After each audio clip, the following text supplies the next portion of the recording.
Hello students, मैं हूं प्रशांत पटेल और स्वागत है आपका merchant banking and financial services की इस ऑनलाइन क्लास में।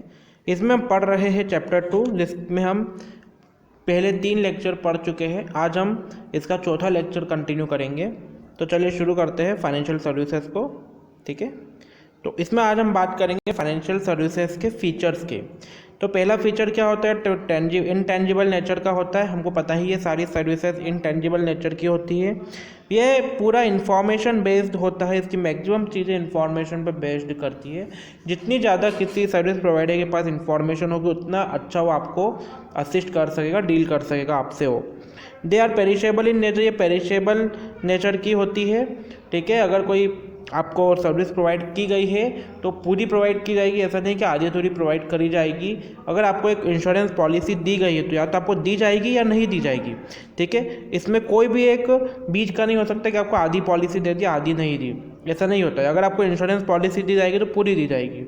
आपको अगर एक बैंक अकाउंट आपको खोला जाएगा तो आपको पूरा अकाउंट खोला जाएगा, ऐसा नहीं होगा कि आपका हाफ अकाउंट खोल दिया। ठीक है, उसके बाद में ह्यूमन एलिमेंट का डोमिनेंस रहता है। आप बैंक में चले जाओ, कुछ भी काम करने कराओगे आप, तो उसमें मैक्सिमम ह्यूमन एलिमेंट का ही डोमिनेंस रहेगा, ह्यूमन एलिमेंट ही आपसे डील करेगा।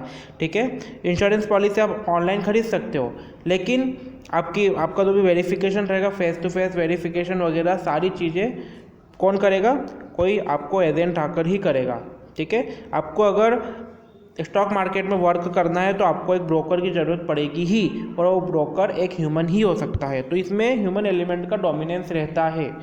ठीक है, उसके बाद में वेरिएबिलिटी, बहुत सारी सर्विसेज है और अलग अलग सर्विसेज में भी अलग अलग इंसान के हिसाब से उसको अलग अलग टाइप से दिया जाता है। जैसे कि एक एजेड पर्सन के लिए इंश्योरेंस पॉलिसी का प्रीमियम अलग रहेगा और वहीं पे एक यंग पर्सन के लिए इंश्योरेंस पॉलिसी का प्रीमियम अलग रहेगा। ठीक है, आगे बात करते हैं। अब Indian financial sector, service sector क्या क्या चैलेंजेस फेस कर रहा है, हम उसके बारे में बात करेंगे। सबसे पहला तो चैलेंज है कि लैक ऑफ एक्सपर्टाइज नहीं है किसी को भी किसी भी फील्ड में। मतलब क्या होता है कि हर कोई चाहता है कि वो बहुत सारी फाइनेंशियल सर्विसेज प्रोवाइड करे। कोई भी एक फिक्स फाइनेंशियल सर्विस में पूरी तरह से एक्सपर्टाइज वैसे बहुत कम लोग मिलेंगे जो कि एक ही चीज़ में एक्सपर्ट हो। ठीक है, lack of investors awareness, investors में भी अवेयरनेस की कमी है। वो बस जाएंगे किसी भी बैंकर के पास में, अपने सीए के पास में, और बोलेंगे कि हमको किस में इन्वेस्ट करना चाहिए, है ना, वो ऐसा बोलते हैं। बल्कि ऐसा नहीं होना चाहिए, उनको खुद से एनालिसिस करना चाहिए। इन्वेस्टर्स को नॉलेज ही नहीं है क्या है क्या नहीं। उनको किसी ने अगर बोल दिया, सजेस्ट कर दिया, उसकी बात पे आग मन के विश्वास कर लेते हैं। ठीक है, इसी कारण से बहुत सारी सी फ्रॉड स्कीम्स भी आ गई मार्केट में जो कि इन्वेस्टर्स को पूरी तरह से लूट लेती है। फिर एडिक्वेट टेक्नोलॉजी की कमी, हमारे इंडिया वैसे भी टेक्नोलॉजी में बहुत पीछे है। ठीक है, और फाइनेंशियल सर्विसेज में प्रोवाइड करी जाने वाली टेक्नोलॉजी भी इंडिया में बहुत ज़्यादा कम है। तो इंडिया में तो बहुत ज़्यादा ही कम है एडिक्वेट टेक्नोलॉजी की। फिर स्पेशलाइजेशन की कमी है। मैंने आपको जैसा कि एक्सपर्टाइज ने बताया था कि हमारे पास में एक्सपर्ट्स बहुत कम है। इसके बाद में कोई एक पर्टिकुलर फील्ड में स्पेशलिस्ट लोगों की भी कमी है। कोई भी फील्ड में स्पेशलिस्ट नहीं है। अगर देखा होगा कि आप अगर बैंक में जाते हो तो आपको एक मैनेजर है, वो कभी आपको कैशियर पे बैठा हुआ दिखेगा, कभी आपको वही मैनेजर और 1 महीने बाद जाओगे तो आपको पासबुक प्रिंट करता हुआ दिखेगा। 2 महीने बाद आप वापस उसी बैंक में जाओगे तो हो सकता है कि वो मैनेजर आपको कुछ और वर्क या लोन डिपार्टमेंट में दिखे। तो क्या होता है कि यहाँ पर रोटेशन चलता रहता है। ठीक है, उसके कारण क्या होता है, कोई भी व्यक्ति किसी भी एक काम में स्पेशलिस्ट नहीं हो पाता है। फिर लैक ऑफ क्वालिटी सर्विसेज भी नहीं मिलती है। हर कोई, चाहे वो फाइनेंशियल सर्विसेज इंटरमीडिएट हो या कोई एजेंट हो या कोई ब्रोकर हो, हर कोई सिर्फ अपनी जेबें भरने में लगा रहता है। कोई भी सर्विसेज की क्वालिटी मेंटेन करने पर फोकस नहीं करते, मतलब कमी है यूँ बोल सकते हैं। अगर 100 लोग हैं, 100 में से अगर 90 लोग गलत दिशा में जा रहे हैं तो उसको हम कमी बोलेंगे। 10 लोग हो सकता है अच्छे भी हो इसके अंदर। ठीक है, रिसेंट डेटा की कमी रहती है, बहुत ज़्यादा कमी है रिसेंट डेटा की। लोगों को न्यूज़ मिल ही नहीं पाती, इन्फॉर्मेशन मिल ही नहीं पाती है और डेडलाइन निकल जाती है। एफिशिएंट रिस्क मैनेजमेंट सिस्टम की भी कमी है।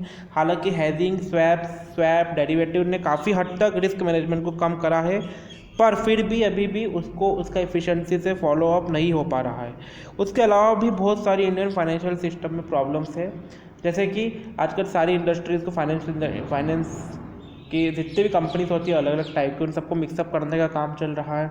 ठीक है, उसके अलावा बैंकिंग सेक्टर में बात करी जाए तो एनपीए की प्रॉब्लम होती जा रही है, लोग लोन का डिफ़ॉल्ट कर देते हैं। ब्रोकरेज फर्म की बात करी जाए अगर ब्रोकरेज है स्टॉक मार्केट की, तो उनमें फेक एडवाइस के नाम पे बहुत ज़्यादा पैसा लूटा जा रहा है लोगों से। तो ऐसी बहुत सारी अदर प्रॉब्लम्स भी है जो कि अभी हाल फिलहाल में हमारा Indian financial service sector system challenge face कर रहा है। ठीक है, आगे बढ़ते हैं। अब फाइनेंशियल सर्विसेज का इंपॉर्टेंस क्या है? देखो, अगर फाइनेंशियल सर्विसेज अच्छे से वर्क करेगी तो कंट्री की इकोनॉमी ग्रो होगी और बहुत तेज़ी से वो ग्रो होगी। क्यों? क्योंकि फाइनेंशियल सिस्टम एक ऐसा सिस्टम है जो कि कंपनीज़ को जिनको भी मनी की ज़रूरत है अपने प्रोडक्शन के लिए, अपने वर्क के लिए, उनको मनी प्रोवाइड कराता है और जो लोग अपने घरों में सेविंग करते हैं उसको बाहर निकलाता है। ठीक है, ये फाइनेंशियल सर्विस सिस्टम ही कर सकता है। दूसरा, सेविंग को प्रमोट करता है। ये मतलब कि सेविंग रहेगी, लोगों को ज़्यादा से ज़्यादा प्रमोट किया जाएगा कि अपने पैसे को सेव करिए और उसको इन्वेस्ट करिए, आप उसके लिए प्रमोट करता है। फिर कैपिटल बनाने में हेल्प करता है। अगर आप के पास में 1000 रुपीज़ आपने अगर सेविंग करी है मंथली की, और अगर आप उसको अपने घर में रखोगे तो साल क्या उसको वो 12,000 हो पाएंगे, 10 साल के 1,20,000। अगर आप 30 साल में रिटायर होने वाले हो तो 30 साल कितने हो जाएंगे? वो 3,60,000 ही हो पाएंगे। ठीक है, एक सिंपल सा हिसाब है। पर अगर वही 1,000 रुपये आप पर मंथ की कोई भी एक SIP या फिर स्टॉक मार्केट या फिर म्यूचुअल फंड या कोई भी एक पॉलिसी खरीदते हो, तो वो पॉलिसी आपको कम से कम 30 से 35 लाख रुपए 30 साल में, मतलब 50 लाख तक देके जाएगी। तो आप यहाँ से देख सकते हैं 3,60,000 और 30 से 35 लाख की क्या इम्पोर्टेंस है। फिर GNP ग्रॉस नेशनल प्रोडक्ट में कंट्रीब्यूट करता है। सिंपल सी बात है, अगर आप 3,60,000 रुपये को 30 साल तक अपने घरों में रखते हो तो उस पर वो कंट्री के आपके किसी के भी कोई काम नहीं आ रहा है पैसा। पर अगर आपने चूंकि उसको इन्वेस्ट करा है तो इन्वेस्ट करा हुआ पैसा किसी न किसी इंडस्ट्री को, किसी न किसी कंपनी को लोन के रूप में जा चुका है। ठीक है, तो उससे क्या होगा कि वो कंपनी ज़्यादा प्रोडक्शन कर पाएगी, उससे इकोनॉमिक की ग्रोथ को हेल्प मिलेगी, उससे ओवरऑल कंट्री ग्रो होगा। तो इसलिए हमारे ग्रॉस नेशनल प्रोडक्ट में भी वो हेल्प करता है। दूसरा, सबसे बड़ी चीज़ ये है फाइनेंशियल सेक्टर की कि ये लिक्विडिटी को बना के रखता है। मतलब कि आपने अगर कहीं पर भी इन्वेस्ट करा है तो आप किसी भी टाइम पर, जब भी आपको आधी रात को भी ज़रूरत पड़ेगी, तो अपना पैसा निकाल सकते हो। मतलब कि इसका ये हुआ कि जो लिक्विडिटी है वो मेंटेन रखता है। किसकी? आपकी भी मेंटेन रखेगा, प्लस फर्म्स, इंडस्ट्री, कंपनीज़ की भी वो लिक्विडिटी मेंटेन रखेगा। ठीक है, तो आज हमने 3 टॉपिक पढ़े मेनली। पहला हमने पढ़ा फीचर्स ऑफ फाइनेंशियल सर्विसेज, जिसके अंदर हमने 4 फीचर्स पढ़े कि इंटेंजिबल नेचर का होता है, इन्फॉर्मेशन बेस्ड होता है, पेरिशेबल इन नेचर होता है, ह्यूमन एलिमेंट का डोमिनेंस रहता है और वेरिएबिलिटी। फिर हमने चैलेंजेस पढ़े जो कि 8 टाइप के चैलेंजेस थे, जो कि हमने डिटेल में पढ़े हैं, डिस्कस करा है। और उसके बाद में हमने देखा कि फाइनेंशियल सर्विसेज का क्या इंपॉर्टेंस है, इकोनॉमिक ग्रोथ में क्या इंपॉर्टेंस है, सेविंग्स को कैसे प्रमोट करता है, कैपिटल फॉर्मेशन में कैसे हेल्प करता है, GNP को कैसे कंट्रीब्यूट करता है और लिक्विडिटी की क्या प्रोविजंस होते हैं। तो आज के लेक्चर के लिए इतना ही। अगले लेक्चर में फिर मिलेंगे नए टॉपिक्स के साथ में।